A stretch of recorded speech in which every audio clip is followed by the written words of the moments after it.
if I were starting a business with someone, I would do a project with them first to see if you worked well together, to see how they work, to see what they do, what they say they're going to do. And then so I can gauge how I can gauge their core values to make sure that our core values line up with each other's.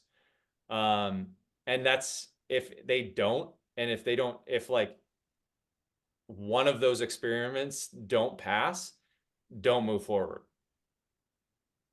I love it. What's in the operation? What's the bottleneck right now? Like, is the hardest part, is it acquisitions? Is it, the operation side of things of just keeping that seller on board? Is it disposition? Like, where would you say is the Dispositions is pretty bottleneck? easy. We've been really good about building our list. So dispositions, anytime we get a deal, is really easy. Acquisitions is always difficult. That's you asked me about like the hurt or the obstacles or something.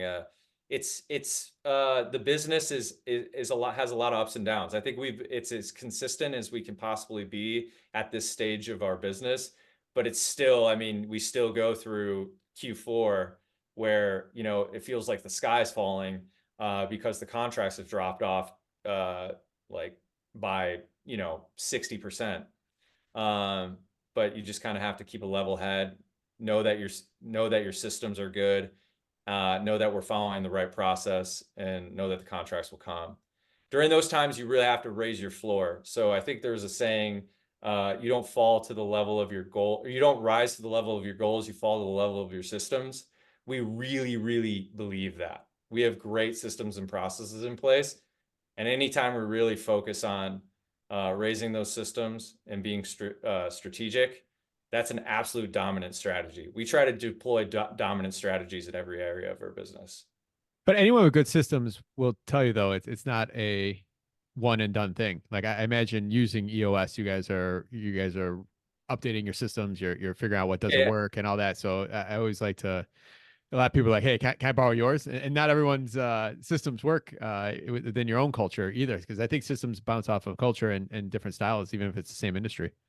Oh yeah, 100%. Because we'll go to a place like Collective Genius, and you see all these guys. I mean, there's guys making $5 million a month in revenue, wholesaling, and then you see their systems and like, oh, those systems are awesome. I'm going to implement those in my business. They don't work in our business. Like there's certain things that don't work in our business, and we have to tailor it to ourselves. And we learned that pretty quickly. I mean, we had a coach that was crushing it. He had a wholesale business in the Southeast, and the things that he was doing, we had to mold for ourselves and our business and our culture because they wouldn't work for us. And you're absolutely right. We're constantly innovating. We're constantly updating. Those EOS meetings are so important to do that.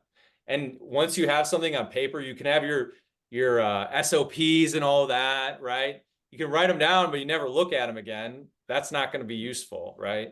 And so you have to constantly be looking them over with each other, updating them, innovating, doing those things. Love it. Good stuff.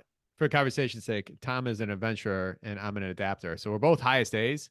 So Oh yeah. but we recognize in ourselves. So for me and him to do whatever we do together, we need someone else to help us really lay it out and get it going. Cause our D's are both kind of, it's there. It works for when we need to get it done, but we can't be consistently detailed. I think across the board, Yeah. for long periods of time. It's So tough.